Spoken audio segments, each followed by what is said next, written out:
अस्सलाम वालेकुम स्टूडेंट्स, कैसे हैं आप सब लोग। उम्मीद है बहुत अच्छे होंगे। फर्स्ट टू पार्ट्स में मैंने चैप्टर 1 से चैप्टर 10 तक करवा दिए थे एमसीक्यूज। अभी चैप्टर 11 से देखते हैं। जो टॉपिक्स भी हैं कुछ ड्रिफ्ट वेलोसिटी है, drift velocity of electron in case conductor में बहुत ही स्मॉल हो जाती है।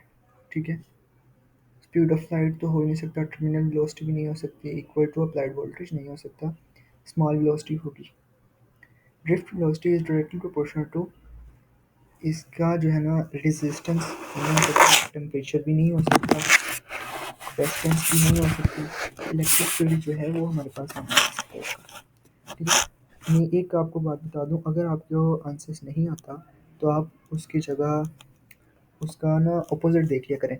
मतलब ये कि कोई एक ऑप्शन तो होता ही है ना लाजमी, तो आप वो देखें जो ऑप्शन नहीं वो हो सकते। ठीक है, जो नहीं हो सकते उसको पहले निकाल दें, फिर बाद में दो चीज़ें जो रह जाएंगी, एक दो या एक ही रह जाती है मोस्टली, तो वो आप आंसर लगा सकते हैं। ठीक है, मोस्टली ऐसे सही हो जाता है। Relation between current and drift velocity, तो ये हमारे पास ये आ जाती है। ओके, नेक्स्ट है हमारे पास पोटेंशियल। इलेक्ट्रिक पोटेंशियल में इलेक्ट्रिक पोटेंशियल का point is defined as electric force per unit charge नहीं होता, इलेक्ट्रिक फ्लक्स नहीं होता, पावर पर यूनिट चार्ज नहीं होता, वर्क डन ये हमारे पास आ सकता है। ठीक है, यूनिट ऑफ पोटेंशियल वोल्ट होते हैं हमें पता है। पोटेंशियल डिफरेंस ईएमएफ क्या है between two points is equal to work done per unit charge. अच्छा, ये सवाल ना अभी 10th क्लास का जो पेपर हुआ था उसमें आया हुआ था। EMF electromotive force is defined as energy supplied per unit charge by the source. EMF का यूनिट भी वोल्ट होता है। अच्छा, मोस्टली आपको इस तरह आ जाता है शॉर्ट में, difference between EMF and electric potential. ठीक है, यहाँ हम पूछ लेते हैं कि यूनिट किसका सेम है, ईएमएफ एंड पोटेंशियल डिफरेंस, ये दो दे देते हैं, वही आंसर है। EMF is always greater than और equal to terminal voltage. EMF हमेशा ज़्यादा होगी, कम नहीं हो सकती, या इक्वल होगी या ज़्यादा हो जाएगी। Maximum power output, maximum power is delivered to the load when load resistance equal internal resistance। ठीक है, ये ना उसमें पॉइंट्स लिखे हुए हैं आपके पास ना बुक में।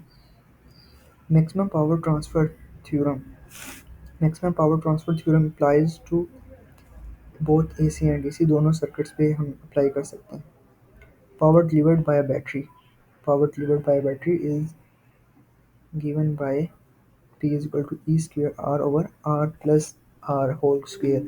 ये जो है ना ये वाला, अच्छा P is equal to VI, ये सिंपली बात, ये है ओहम्स लॉ से इसने ड्राइव किया है। I is equal to VR वाला ना फॉर्मूला देगा, P is equal to I square, ये भी वहाँ से, ये भी V over I R भी वहाँ से, लेकिन ये गलत है। तो हमारे पास आंसर जो है वो बी बनता है इसका। Resistance of conductor depends on, resistance किस पे, लेंथ पे भी करती है, एरिया पे करती है, रेजिस्टिविटी पे करती है, और किस पे करती है, टेम्परेचर पे भी करती है। ठीक है, ये चार चीज़ें जो है ना मेन, ये आपको शॉर्ट में भी पूछ सकती हैं, या फैक्टर्स ऑफ रेजिस्टेंस, या रेजिस्टेंस किस पे डिपेंड करती है। ठीक है, इस तरह शॉर्ट में ये तीनों चीज़ें लिखनी है आपने। फिर यूनिट ऑफ रेजिस्टेंस ओम होता है हमारे पास। Resistance of a wire increases with increase in temperature, देखा, इंक्रीज इन एरिया नहीं होता, शॉर्ट लेंथ नहीं होती, डिक्रीज इन टेम्परेचर नहीं, इंक्रीज इन टेम्परेचर आंसर आएगा। LDR light dependent resistance, LDR resistance क्या करते हैं, decrease with increase light intensity. ठीक है, ये इसकी है लिमिटेशन हैं, वो आपको आनी चाहिए, पता होना चाहिए।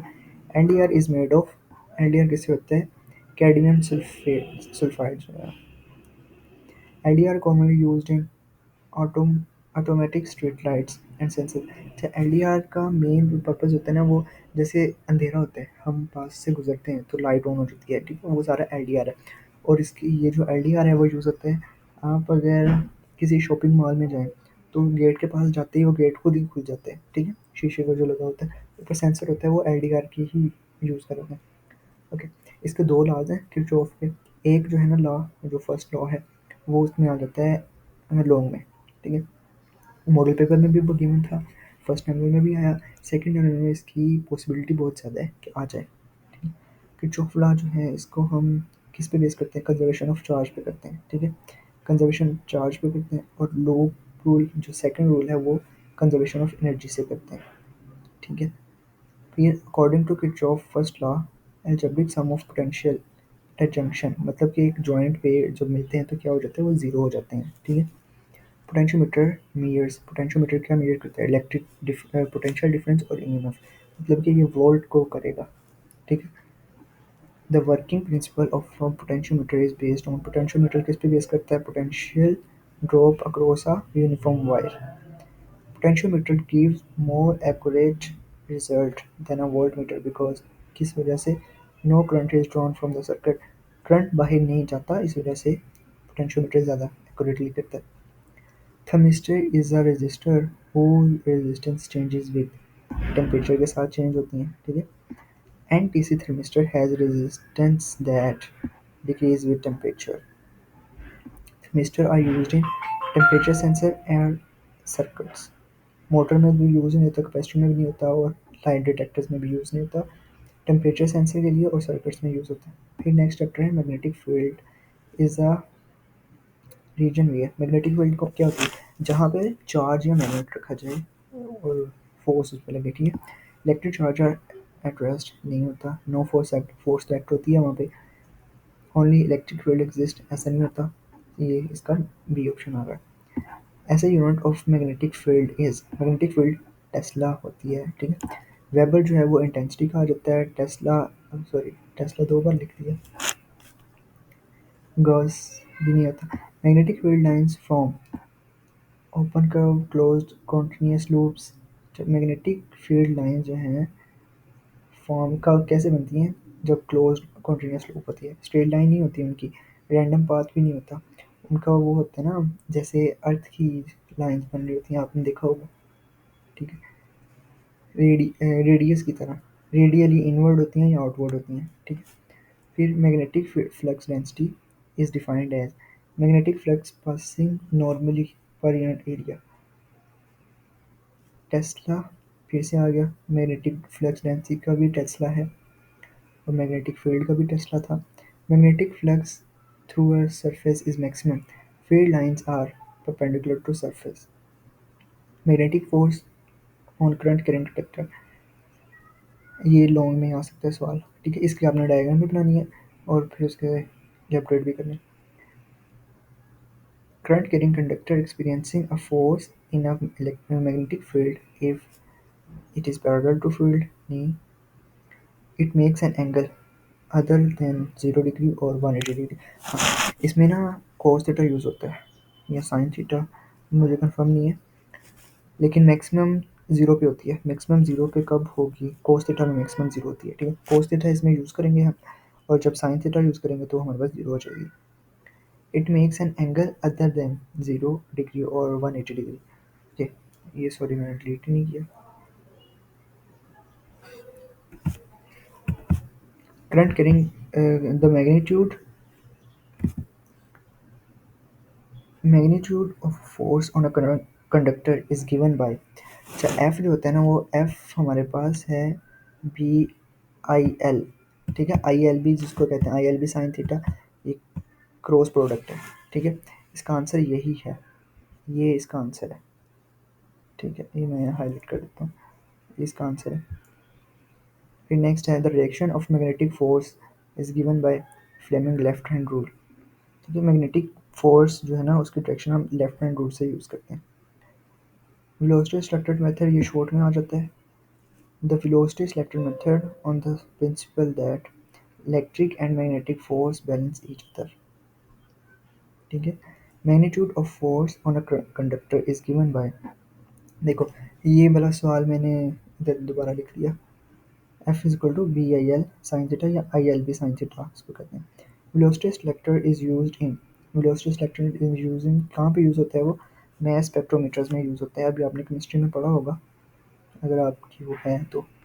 Magnetic field patterns, magnetic field lines around a straight conductor carrying current are concentric circles, यानी इसको साइक्लोट्रॉन भी कह सकते हैं हम, सर्कल्स बनाते हैं वो, ठीक है।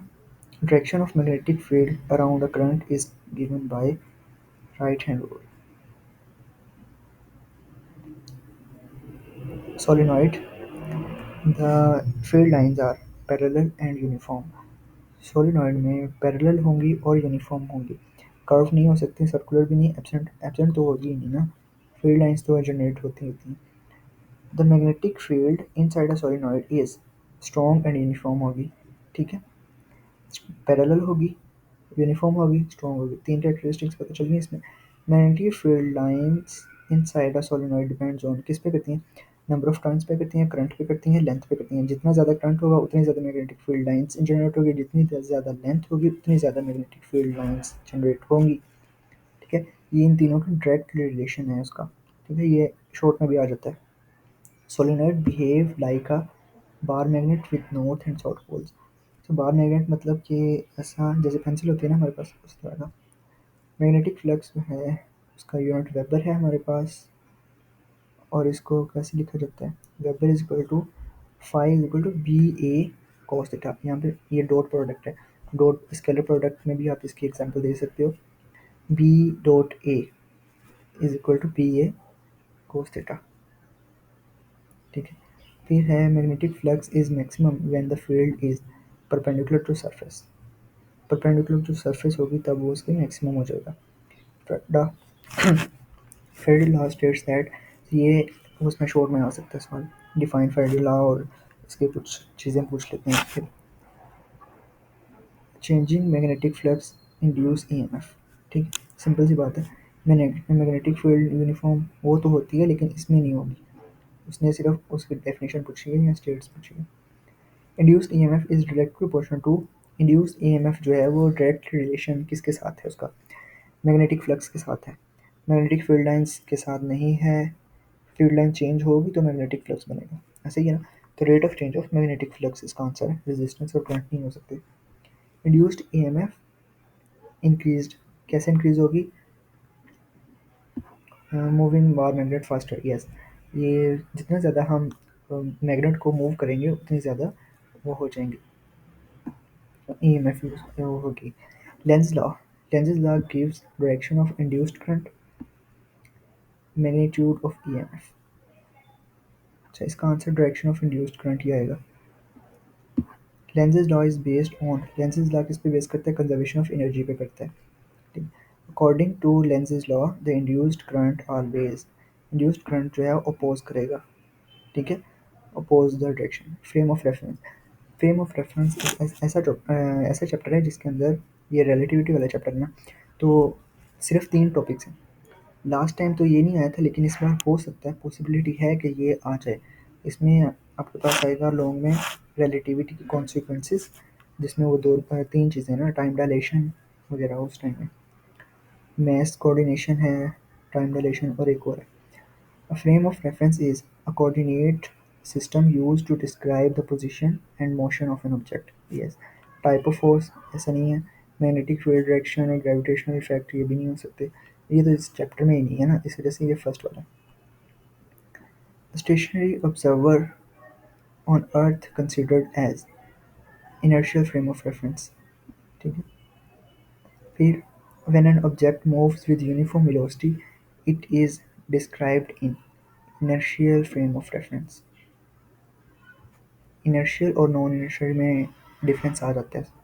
ये आप तैयार करके जाएँ। 3 पॉइंट्स इसके मेन हैं और लिखे भी हुए हैं बुक में। Special theory of relativity was proposed by, तो हमें पता है आइंस्टाइन ने दी थी। One of the main postulate of special relativity, main points क्या है? Law of physics are same in all inertial frames. Speed of light in vacuum same for all observer. ठीक है, according to relativity when an object moves close to the period of light, अब यहाँ पे length contract कर रही है। ठीक है, इस तरह के सवाल आपको पूछे जाएंगे। ये एमसीक्यूज में नहीं, शॉर्ट में पूछे जाएंगे इस तरह के।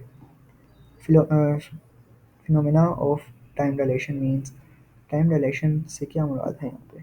Moving clocks run slower compared to stationary ones. अच्छा, एक चीज़ रेस्ट पे है और जो दूसरी है वो मूव कर रही है, तो उसको हम कंपेयर कर रहे हैं, वही टाइम डायलेशन आ जाती है हमारे पास।